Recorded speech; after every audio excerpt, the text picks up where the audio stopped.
তার আজকে ওনার পায়েটায় ধরে টাকা দিয়ে আমার মার সাথে আমি একদিন দেখা করতে পারি। সেই দিন আমার মাকে আমি একটা কথা বলছিলাম, আম্মু এটা দুনিয়ার জাহান্নাম। তারপর আম্মু আমাকে আশ্বাস দিয়ে আসছে যে আমি তাড়াতাড়ি বের হব।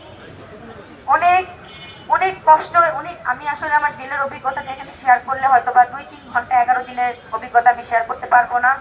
আর আমার শরীরের অবস্থাও খুবই খারাপ। আমি এখানে আসছি শুধুমাত্র আপনাদের প্রশ্নে কিছুটা কিছুটা উত্তর দেওয়ার জন্য। আমি কিছু কিছু জিনিস হাইলাইট করি। যখন দুর্জয় বাংলাদেশ প্রতিদিনের সাংবাদিক, যদিও বাংলাদেশ প্রতিদিন থেকে ওকে বের করে দেওয়া হয়েছে, এখন কালবেলার সাংবাদিক, কিন্তু যখন আমার সাথে মামলা এরকম হয়েছিল তখন উনি বাংলাদেশ প্রতিদিনের সাংবাদিক ছিলেন। উনি প্রথমে আপোষনামা নিয়ে আসে আমাদের কাছে। যখন দেখে যে ওনার বিরুদ্ধে আমার কাছে সব প্রমাণ আছে, তখন উনি আপোষনামা, আমি ওনার বিরুদ্ধে একটা ধর্ষণ চেষ্টার মামলা লিখেছি, তার প্রমাণও আমাদের কাছে আছে। তখন উনি আপোষনামা নিয়ে আসে। আপোষনামা সাইন করি নেই, এটা অনেকের প্রশ্ন, কেন তাহারিমা আপোষনামায় সাইন করলো না? ওই আপোষনামায় কি লেখা ছিল আপনারা আদৌ জানেন?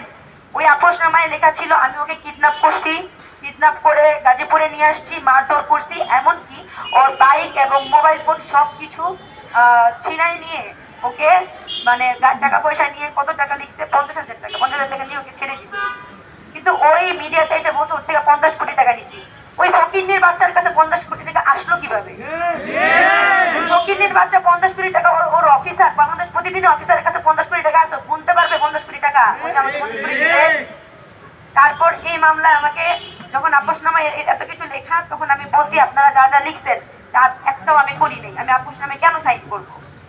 ওখানে আমার সাথে আরো 3 জন, এই মামলার আসামি হচ্ছে মোট 4 জন। তার নাম্বার 1 নাম্বার বিবাদী আমি, প্রধান আসামি আমি, আমাকে বানানো হয়েছে। ওইখানে উনি যা যা উনি আমাকে 6টা ধারা দেওয়া হয়েছে। 6টা ধারার মধ্যে কি কি ধারা আপনারা শুনলে অবাক হবেন। মামলা বাণিজ্য, প্রতারণা, চাঁদাবাজি, মারধর, চুরি, এই ধারাগুলো কোনোটাই আমি কখনো করি নাই।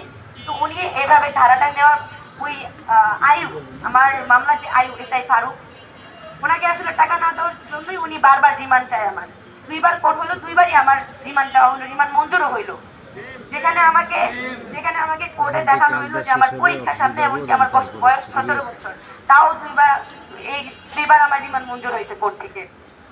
তারপর মামলার আয়ু স্বীকারোক্তি দিছে যে আমার মার কাছে বলছে উপর লেভেল থেকে চাপ আছে। আমি আসলে জানতে চাই উপর লেভেলের কে আমাকে জেল থেকে ডাকতে চায় না। এটা আমাকে অনেক আগেও